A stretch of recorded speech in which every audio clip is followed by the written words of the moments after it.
سخی بنو، سچے بنو۔ اللہ کو بخیل سے محبت نہیں ہے، اور سخی سے تعلق توڑتا نہیں اور بخیل سے جوڑتا نہیں۔ ایک دفعہ شیطان نے ایک بنی اسرائیل کا واقعہ، ایک آدمی سے ملاقات کی، تو اس نے کہا شیطان سے ایک راز کی بات تو بتا دے۔ کہنے لگا کیا؟ کہ تیرے یار کون ہیں، تجھے پسند کون؟ کہنے لگا تین مجھے بڑے پسند، ایک جو شراب پیتا ہو، نشہ کرتا ہو، ایک جو غصے والا ہو، قابو نہ کرتا ہو، ایک جو بخیل ہو، کسی پہ خرچ نہ کرتا ہو۔ یہ تین میرے بڑے گھاٹے یار ہیں۔ اور اگلی یہ کہ اگر کسی بدبخت میں تینوں کٹھی ہو گئی، غصہ بھی، بخل بھی، شراب بھی، تو پھر وہ پیر ہوتا ہے اور میں مرید ہوتا ہوں، پھر وہ میرے تو بھی بڑا شیطان ہے۔ تو پہلے آپ لوگ ان تاجروں کو سچائی سکھائیں، دیانتداری سکھائیں، سخاوت سکھائیں، اللہ کے لیے قربانی دینا سکھائیں کہ اللہ نے روک دیا، ختم۔ اللہ نے کہا یہ کام نہیں کرنا، ختم۔ سود نہیں کرنا، ختم۔ جھوٹ نہیں بولنا، ختم۔ دھوکہ نہیں دینا، ختم۔ سچائی دیانتداری پہ جمنا ٹھیک ہے، جاتا ہے تو جائے، آتا ہے تو آئے، رزق تو اللہ کے خزانوں میں ہے۔ اس معاشرے کے ساتھ یہ نسل اگر چلے گی تو وہی کرے گی جو یہ کر رہے ہیں۔ پھر آپ لوگوں کے پاس بھی جمع تفریق ہی ہے، جمع تفریق، جمع تفریق، جمع تفریق۔ ان کے سارے دماغ جمع تفریق میں کھپ جاتے ہیں، انہیں پتہ ہی نہیں میرا نبی کون تھا، کیا تھا، کبھی سنتے ہی نہیں ہمارے نبی کون تھے، کیا تھے۔ تو راہبری کا حق لے کر تو وہ تشریف لائے تھے جنہوں نے سچائی سکھائی، دیانتداری سکھائی، محبت سکھائی، حیا کو سکھایا، پاک دامنیوں کو سکھایا، سخاوت کو سکھایا۔ حضرت علی سے کسی نے پوچھا کوئی حسرت، حضرت علی سے کسی نے کوئی حسرت، کہنے لگے جتنا علم تھا اتنا کسی نے لیا نہیں، جتنی سخاوت تھی اتنا کسی نے مانگا نہیں، جتنی سخاوت تھی اتنا کسی نے مانگا نہیں۔ یہ دو حسرت ہیں میرے دل۔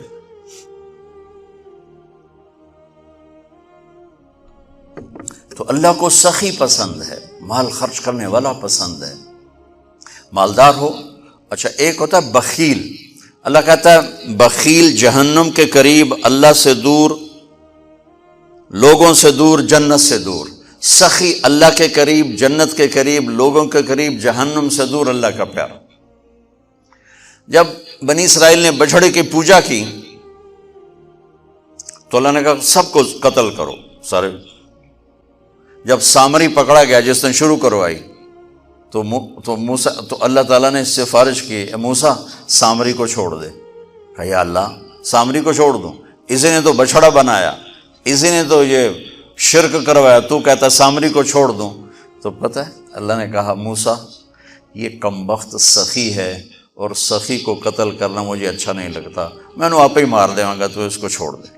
اس کا کفر تھا، نفاق تھا، لیکن سخاوت اس کو قتل سے بچا گئی۔ تو مالدار معاشرے، اس اللہ نے زکوٰۃ ادنا درجہ ہے، زکوٰۃ ادنا درجہ ہے سخاوت کا۔ زکوٰۃ دینے سے آدمی بخیلوں سے نکل آتا ہے اور سخیوں میں داخل نہیں ہوتا، بین بیچ میں آ کے کھڑا ہو جاتا ہے۔ اس پر بخیل کا لیبل بھی نہیں اور اس پر سخی کا لیبل بھی نہیں، درمیان میں آ جاتا ہے۔ ایک دفعہ خسرو پرویز کے دربار میں ایک مچھیرا مچھلی لے کر آیا، اس کو بڑی اچھی لگی، انہوں نے کہا اس کو 4000 درہم دے دو، کہیں 4000 دینار دے دو۔ تو جب وہ اس کو دیے تو اس کی بیوی شیری نے اس کے کان میں کہا اتنی بڑی دولت تو نے مچھلی پر دے دی، تو خزانہ خالی ہو جائے گا، یہ مچھلی واپس کرو اور پیسے اس سے لو۔ تو خسرو پرویز نے کہا میں اتنا بڑا بادشاہ ہوں، مجھے شرم آتی میں اس سے پیسے واپس لوں، میں نہیں لیتا۔ وہ کہنے لگی میں تمہیں طریقہ بتاتی ہوں، تم اس کو بلا کے پوچھو یہ مچھلی نر ہے یا مادہ، وہ کہے گا نر ہے تو تم کہنا ہمیں مادہ چاہیے تھی، واپس لو ہمارے پیسے دو۔ وہ کہے گا یہ مادہ، تم کہنا ہمیں نر چاہیے تھا، پیسے واپس۔ ٹھیک، انہوں کو بلایا، ہاں بھائی یہ مچھلی نر ہے یا مادہ؟ کہ حضور خسرا ہے، نہ نر ہے نہ مادہ ہے۔ اس کو 4000 اور دے دو، بیچ کی چیز۔ میں نے کہا نا زکوٰۃ دینے والا سخی نہیں ہوتا، سمجھ رہے ہو؟ زکوٰۃ دینے والا بخیل بھی نہیں ہوتا، سخی بھی نہیں ہوتا، بخیلوں سے نکل جاتا ہے، سخیوں میں انٹر نہیں ہوتا۔ 2.5 روپے پر 1 پیسہ بھی زیادہ کر دے تو سخیوں میں نام آ جائے گا، سخیوں میں نام آ جائے گا۔ پھر سخاوت کی حد کوئی نہیں ہے۔ انہوں نے کہا حضور یہ تو بیچ کی چیز ہے، خسرا ہے۔ اس نے کہا 4,000 اور دے دو۔ تو شیریں کو تو بڑا غصہ چڑھ گیا، 8,000 اس کی تو 7 پشتوں کو کافی تھا۔ تو 1 دینار گر گیا تو اس نے وہ اٹھا لیا۔ تو اس کی بیگم نے کہا دیکھا یہ کم وقت کتنا لالچی ہے، تم نے اس کو اتنا دیا، اس کی 7 پشتوں کو کافی، 1 دینار گرا وہ بھی اٹھا لیا، کہ اس کے واپس لو، نا قدر ہے۔ انہوں نے کہا آ جا، اور تجھے میں نے اتنا دے دیا، 1 دینار گر گیا تھا تو کیوں اٹھایا؟ کہا حضور اس پہ آپ کے نام کی مہر تھی، کسی کا پاؤں پڑ جاتا تو بے ادبی ہوتی، میں نے اس لیے اٹھایا لیا۔ انہوں نے کہا 4,000 اور دے دو۔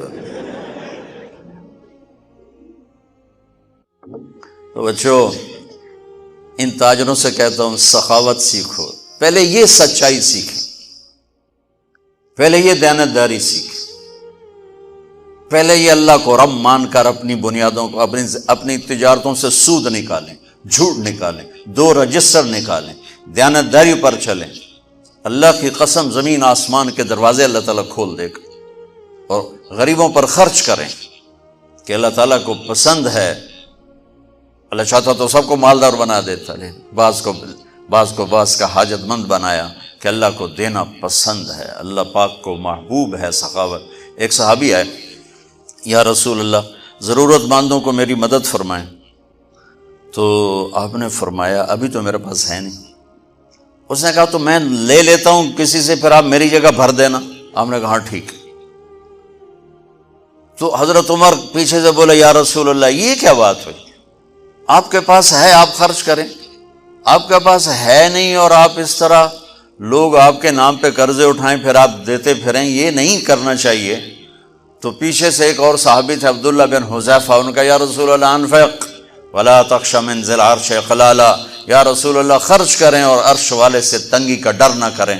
تو آپ مسکرائے، آپ نے کہا مجھے اللہ نے اسی بات کا حکم دیا ہے کہ میں خرچ کروں اور عرش والے سے تنگی کا ڈر نہ کروں۔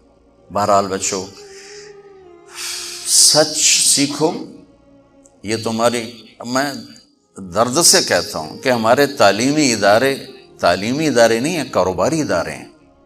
یہ بچوں کو علم نہیں دے رہے، اور تم بھی کوئی طلبہ نہیں ہو، تم بھی ڈگری والے ہو، تو انہوں ڈگری چاہیے یا نوکری چاہیے، میں تجھے انگوٹھے چھاپ ہو۔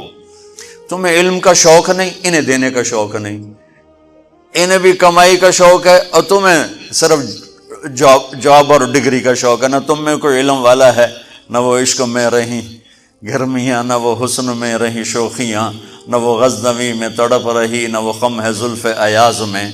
دینے والوں کو دینے کا شوق نہیں، لینے والوں کو لینے کا شوق نہیں۔ علم تو مر مٹ گیا ہے، وہی قوم سر اٹھا کے زندہ رہے گی جن کا علم اپنا ہوگا۔ تمہارا علم تو باہر سے آتا ہے۔ آج تک ڈاکٹر کہتے رہے مکھن نہ کھاؤ، ملائی نہ کھاؤ، گھیو نہ کھاؤ، دل بند ہو جائے گا، کولیسٹرول بڑھ جائے۔ اب میرا بھائی دل کا ڈاکٹر ہے، اب کہتا ہے کھاؤ۔ میں کہوں کہ امریکہ جو رپورٹ آ گئی، تو تمہارا سارا آقا تو ادھر بیٹھا ہوا ہے، وہ کہیں گے یہ چلا دو چل جائے گا، کہیں روک دو تو رک جائے گا۔ بچوں میرا معاشرہ بہت زوال کا شکار ہے، آپ میری نسل ہو، میری اولاد ہو۔ میں بہت تھکا ہوا تھا، مجھے یہ نعیم بھائی نے رات کہا، میں نے کہا ایک تو تیری مجھے بہت ہے عزت احترام کہ میں انکار نہیں کر سکتا، دوسرا یہ میرے اپنی اولاد ہے، اللہ کرے کوئی ایک بھی سچ بولنے والا ہو گیا اور کوئی ایک بھی دیانتداری والا ہو گیا تو چلو میری آخرت، میری قبر ٹھنڈی کرنے کا سبب بن جائے گا۔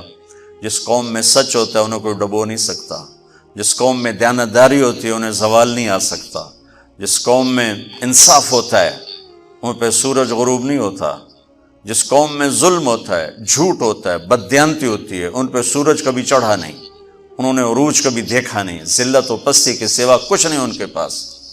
چوپڑی روٹی کھا لینا کون سی بڑی بات ہے۔ مجھے ایک میٹرک میں ایک کہانی تھی، میٹرک میں نا انگریزی کی 2 کتابیں، ایک موٹی کتاب تھی ایک چھوٹی کتاب تھی، وہ چھوٹی کتاب میں ایک کہانی مجھے یاد آ گئی۔ ایک شہری کتا جنگل میں جایا کرتا تھا، تو اس کی نا جنگلی کتے سے دوستی ہو گئی. تو جنگلی کتا تھوڑا ماٹکا جو ہڈیاں نکلی ہوئی ہیں، شہری کتا موٹا تازہ. تو ایک دن وہ جنگلی کتا کہتا ہے یار تو کیا کھاتا ہے؟ انہوں نے کہا میں پراٹھے کھاتا ہوں، انڈے کھاتا ہوں، ڈبل روٹی کھاتا ہوں، دودھ پیتا ہوں، گوشت کھاتا ہوں. ان کہ یار میں تو نام ہی آج سن رہا ہوں، میں نے تو کبھی کچھ کھایا ہی نہیں ہے یار، میں نے بھی لے چل، میں بھی کوئی کھاوا کو، میں بھی موٹا ہوں. انہوں نے کہا آ جا. تو وہ اس کو لے کے چلا. تو جب جنگل سے نکلے تو روشنی میں جنگلی کتے کی نظر پڑی گلے میں پٹا. تو وہ کتا کھڑا ہو گیا، کہنے لگا میرے بھائی اے کی ہے، اے کی ہے. انہوں نے کہا یہ پٹا ہے. وہ کیا ہوتا ہے؟ کہ یہ غلامی ہے، غلامی ہے، میں کسی گھر کا ملازم ہوں، غلام ہوں، ان کا پہرا دیتا ہوں، ان کی راکھی کرتا ہوں، ان کی نوکری کرتا ہوں، پھر وہ مجھے انڈے کھلاتے ہیں، پراٹھے کھلاتے ہیں، پتہ نہیں کیا. انہوں نے کہا میرے بھائی تجھے تیرے پراٹھے مبارک، مجھے میری آزادی مبارک. میں آزادی میں بھوکا رہوں یہ مجھے زیادہ پسند ہے اس سے کہ کسی کی نوکری کر کے اور میں کسی کا غلام بن کے میں یہ انڈے پراٹھے کھاؤں. پوری امت مسلمہ اس وقت وہ شہری کتے کی مثال ہے. تو میرے عزیزو، سچائی پر آؤ، دیانتداری پر آؤ، انصاف پر آؤ، محبت پر آؤ، درگزر پر آؤ. آپ ابھی بچے ہو، والدین کو عزت دو، والدین کی قدر کرو، اپنے اساتذہ کی قدر کرو. اساتذہ سے ہمارے نصاب میں انسانیت کا کوئی درس ہی کوئی نہیں کہ انسان اچھا انسان کیسے بنتا ہے. وہ تو بنتا ہے رسول پاک کی زندگی کو دیکھنے سے. وہ زندگی ہمارے پاس ہے نہیں، ہم نے سیکھی نہیں، ہمارے سامنے نہیں. تو اس مختصر سے وقت میں آپ کو کیا کہہ سکتا ہوں؟ کوئی بات دل کو لگی ہو تو لے لینا، نہ لگی ہو تو فقیرانہ آئے صدا کر چلے، میاں خوش رہو ہم دعا کر چلے. یہ تبلیغ کا کام اسی کو سیکھنے کی محنت، کہ جب آپ لوگوں کو چھٹی ہو، موقع ملے تو کچھ دن جانا، انشاءاللہ بہت فائدہ ہوگا بچوں، بہت فائدہ ہوگا. یہ زندگی کو پلٹ دینے والی محنت ہے.